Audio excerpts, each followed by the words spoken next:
So my name is Noorez Akbar. I work for the City of Brampton Transit. I'm a Senior Supervisor of Operations here. I've been working here for the last the 6 years, and I'll hand it over to Monique now. Yeah.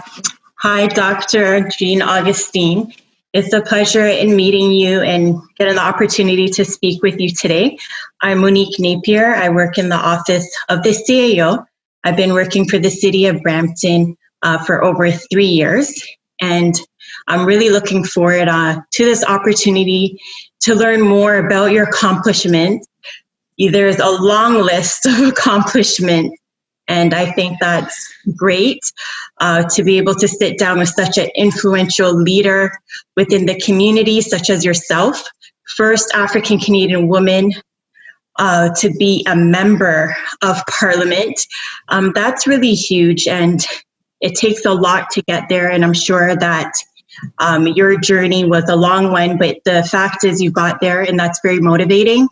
And the fact that you have 7 doctorates, you're a mother of 2, you have grandchildren, that's unbelievable. And the list goes on. You're ahead of Metro Toronto Housing. And we can spend the whole day going through a list of all your credentials, all your accomplishments. And I think that's amazing. With this month being Emancipation Month, I think that the timing is perfect. This time of the year where there's a lot of doubt, there's a lot of unsurety, I think it's great to get a reminder and highlight such impactful leaders such as yourself within the community. And in saying that, I would love to know, what does Emancipation Month mean to you? Well, thank you so much. It's such a pleasure to meet you, as they say, online, and also Noorez to see you young people.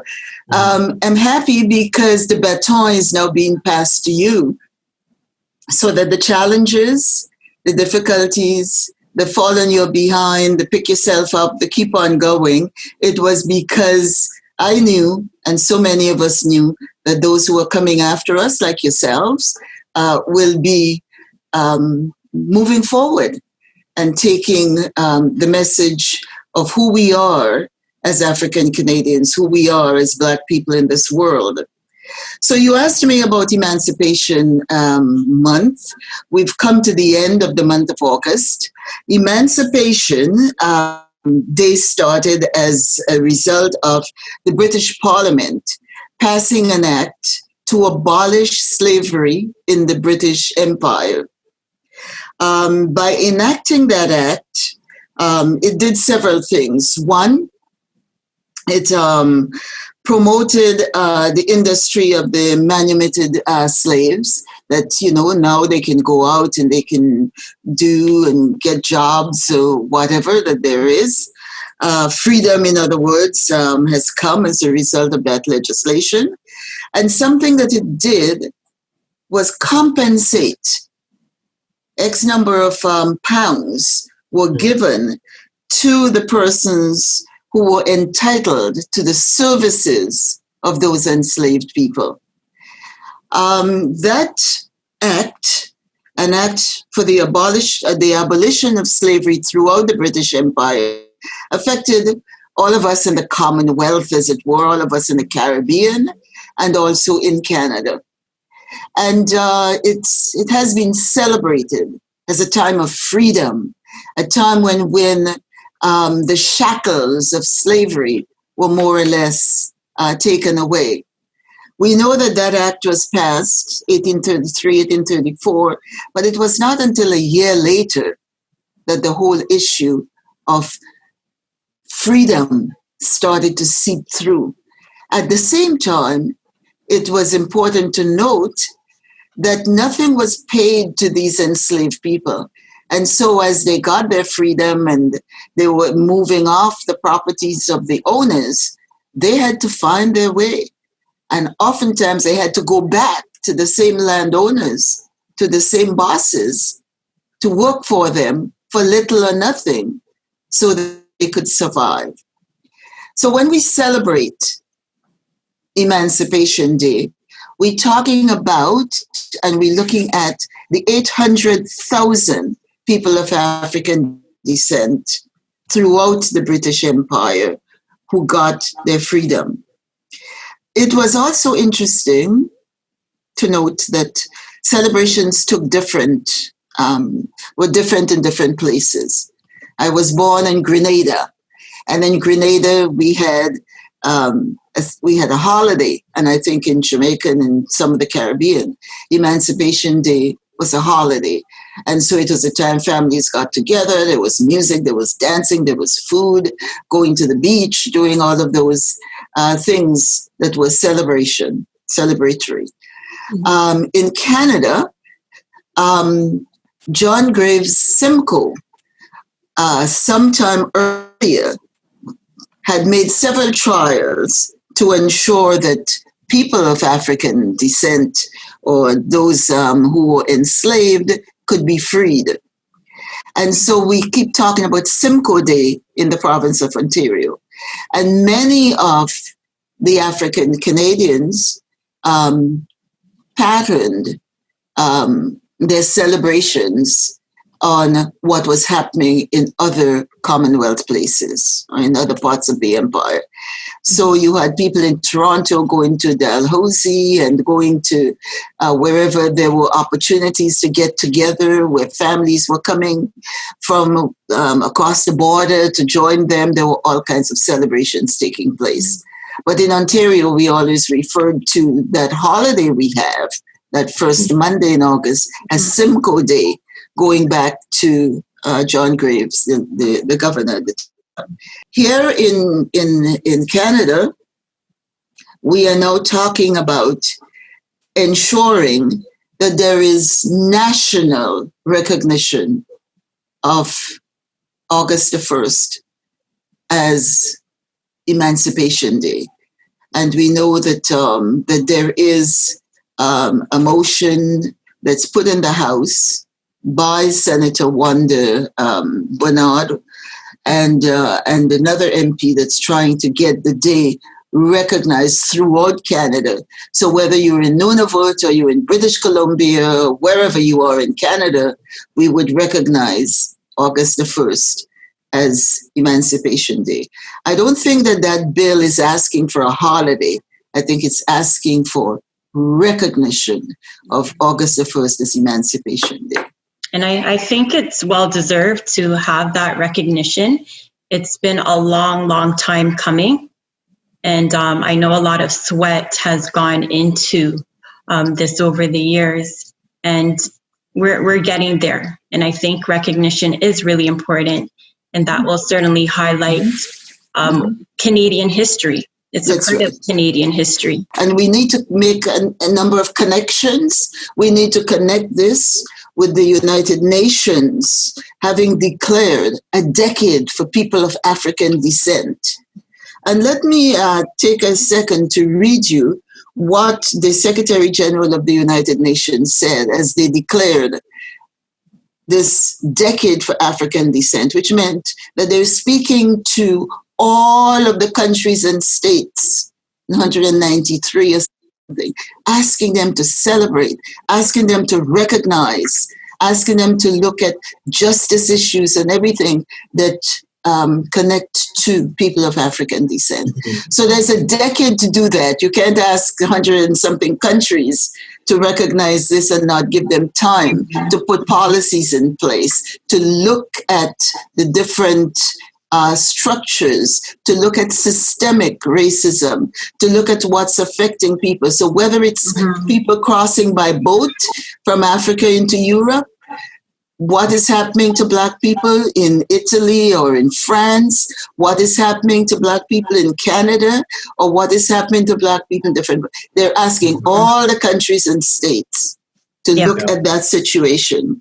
And this is what he said, and I'll take a minute. He said, the challenges faced by people of African descent are in part the legacy of the shameful, centuries-long practice of slavery, discrimination, and segregation. Racism, structural discrimination, marginalization, hate speech, and hate crimes remain virulent and widespread, despite all we have learned, all that we have experienced over the years. Migrants and refugees from Africa are among today's most vulnerable people at the intersection of discrimination based on racial or ethnic origin, social and economic status, and citizenship. It is all the more impressive that in spite, and I think this is important for our conversation, it is all the more impressive that in spite of this adversity, people of African descent are leaders in all walks of life, from art to business, politics to philanthropy, sports to statesmanship, music, literature, and the sciences. Mm-hmm. That was said by the Secretary General of the United Nations. And what he's saying here is we go back to emancipation, we go back to this freedom, we go back to having enslaved people live their lives and whatever. And yet there are all of these things which are the residue of those experiences of slavery that we've brought that have come along. And he said, despite all that stuff, people of African descent are resilient people. They provide leadership. They provide, and you know that, and I can see that. You were the very proof of that. You could testify to that. You are a trailblazer. You are an example of everything that, as a Black community, overcome over the years, you know, from being enslaved to emancipation and to landing jobs within leadership where you can influence the community. And there's people of many walks of life that are now in different roles that can impact the community altogether. So I think you are definitely a prime example of that. And like, I would love to hear more about how you feel you have made a contribution in furthering that cause in Canada today. I got involved in activism. And I think I've said this time and again, because when I came, we had no Charter of Rights and Freedom. That didn't come till 1982 when we repatriated our constitution. We took it from Britain and we brought it back to Canada, and we amended that constitution with the Charter of Rights and Freedom. And we quote Section 15 of the Charter of Rights and Freedom all the time. You should not discriminate on the basis of age, race, religion, sex, nationality, ethnic origin. And I was in the Parliament of Canada when we added 2 words, sexual orientation, can discriminate against on that basis. At the same time, I was an educator, right? I was an educator. I was looking around and I was seeing all these things in the society that needed activism around. And there were lots of people who were activists in the 60s and the 70s. We wanted to change, to make changes in this society that were being put out as a just society. We wanted to make this place that we now call home such that we and our children can have equality, can have justice, can have what? In other words, we were paving the way not only for ourselves, but for the next generation. And this is what groups of Black people have always done. Each generation has built above. Remember, some of the enslaved people had no education. Then their children had some education. Then their children had the better jobs. And then their children's children. And so what we do as people of African descent, having come from that thing of slavery, is really build on the strengths we have. And at the same time, as I was being an activist with others in the area, looking at things like Landlord and Tenant Act, when a landlord can say it's for rent, but not for you, or where places wouldn't hire you, or where we had no voices on the radio, where we had no images of Black folks, where we had no school that was named after people that we could recognize, where there was just so much that needed to change. So we had to do the activism around that. And we had to get together and work together on this. And so as an educator, I started teaching things that were not in the curriculum module. I started teaching stuff that was not in the history books. Mm-hmm. And so when the opportunity came, I ensured that I got a motion in the House of Commons for Black History Month in Canada, so that across Canada, in school boards, in churches, in entertainment, and whatever, we will talk about the contribution of Black Canadians to Canadian society. Mm-hmm. And when I asked that February be Black History Month, it was not just because I want Black people to learn that history, but I wanted all Canadians to know that this is Canadian history, and therefore all of us should know that history. For sure. And then, I'm sure we all truly admire your work across the country. You have done such amazing work. I just want to touch a little bit based on your career, Dr. Jean. I know you started off as a teacher, you became a principal, then you got into the supervisory office where you helped shape the future of the young students. And you have held several high positions in the government as well, such as you were a first Black woman in the federal government. You were a deputy speaker as well, and you were considered one of the Canada's most top achieving women as well by the Women's Executive Network. So I just want to ask you, what advice would you want to give the young generation coming up? I think that we have, as I was saying earlier, we've broken a lot of paths. Mm-hmm. And so I'll say to the young people, just make sure you stay on the path. Have some goals. Mm-hmm. Know what it is you want to achieve. Have a passion for something. Mm-hmm. And because all people will not have survived to today if they were not strong-willed, if they were not resilient, if they were not passionate. Right. And so we can't just sit back and be slackers and let somebody else do it and whatnot. We have to become engaged in the political process, in the economic spheres, in communicate, just in every aspect of life in the society. And so as though those who are my age and who are part of that generation before, just look to those young people like yourself, the millennials and the whatever that you called, look to you to say, look, we've laid a track, we've started, and it's now up to you to carry on. Have confidence in who you are.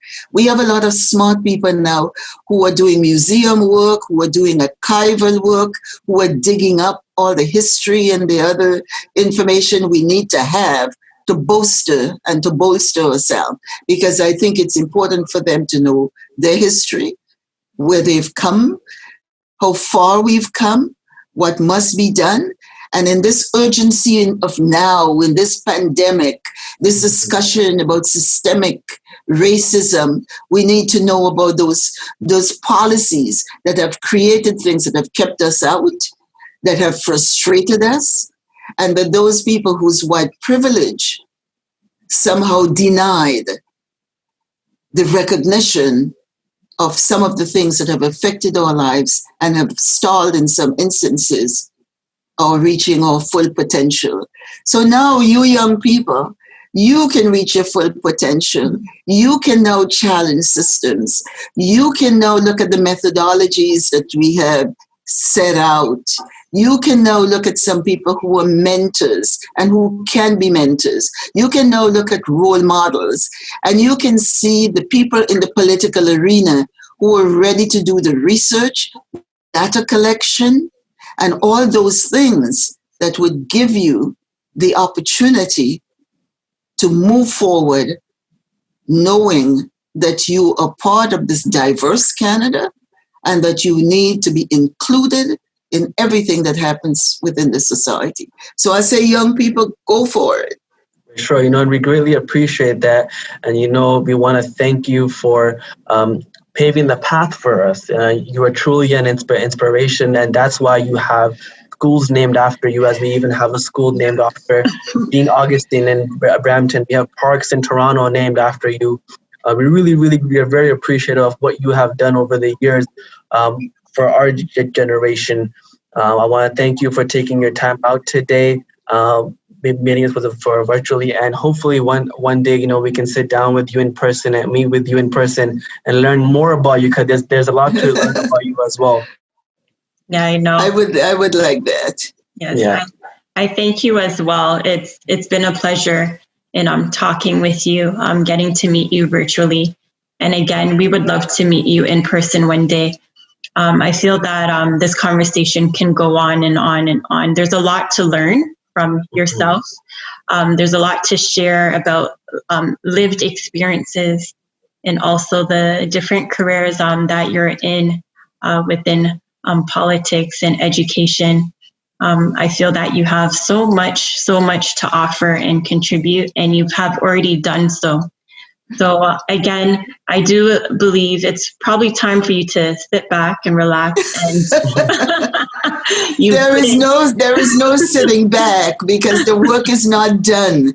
This is all a work in progress. It's very important for us to see this work continue. This decade for people of African descent, this pandemic that has given us the opportunity to be reflective, this discussion around racism, around discrimination, around lack of opportunities, promotional opportunities, about lack of recognition of people of color for who they are and what they can contribute. That work is not done, and that work is going to that's going to take time, because you have people in high places who deny that there is systemic racism, simply because they don't understand that there are things built into the system, built into the policy, that create difficulties for people. And we all have a story to tell, and we all can tell the story of discrimination, microaggression, all those things that happen in the workplace. And we have to have that stopped. We have to see each other as part of, as a friend of mine said, the part of the human race. And therefore expect respect from each other, because we know the history, because we know from where people have come, and because we want to give everyone the opportunity to reach his or her full potential. I agree with you 100%. The work is not done. There's still work to be done. And I'm glad, as Nerez said, you've paved the way. So the generations to come, there's foundation that has already been set. So now they can continue the work that has been done. That's right. And we have ways to go, but I don't doubt that we will get there, and we will get there through trying and working together as a community. So I think, I thank you for your encouraging words and for what you've shared.